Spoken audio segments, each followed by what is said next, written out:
Le golf de Dunkerque a été créé en 1986, il a été dessiné par Robert Berthet. La particularité du golf de Dunkerque, c'est qu'il s'inspire de l'architecture de Vauban. Il y a 9 trous sur le parcours, c'est les 9 derniers trous qui ont été réalisés, où on a des formes assez angulaires, ce qui est plutôt rare sur un golf, et qui s'inspire vraiment des fortifications de Vauban. Donc il y a pas mal de pièges. Ça le rend exigeant, mais sans non plus être injouable. Donc il y a des parties plus techniques que d'autres. Il y a une partie où on est un petit peu en hauteur et assez exposé au vent.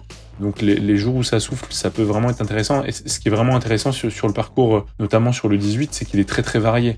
Donc on a une partie dans les bois, on a une partie où il y a des obstacles d'eau, et puis une partie où il y a des plus grands espaces où on peut sortir le driver peut-être plus facilement, mais en faisant attention au vent, quoi. On est dans les Flandres, donc c'est plutôt le plat pays, mais au niveau du golf, il y a quand même quelques dénivelés. La plupart du temps, on est les pieds à plat. Il y a quelques trous où il y a du vallonnement et où on doit aller chercher un green en contrebas ou un green qui est un peu plus haut, mais l'ensemble du parcours est plutôt plat.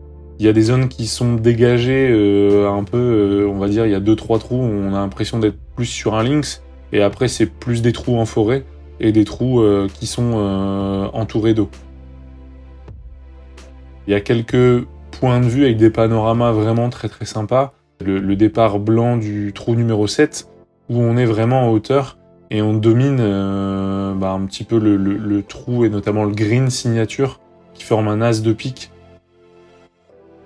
C'est un parcours très très sympa à jouer, agréable, parce qu'il y a aussi une faune et une flore qui sont importantes. On a d'ailleurs eu le label bronze biodiversité pour la Fédération française de golf. Et ce qui est bien, c'est qu'il y en a pour tout le monde, que ce soit les joueurs vraiment aguerris ou les joueurs, on va dire, plus débutants ou avec une distance plus limitée. Tout le monde peut vraiment s'amuser et prendre beaucoup de plaisir sur ce parcours.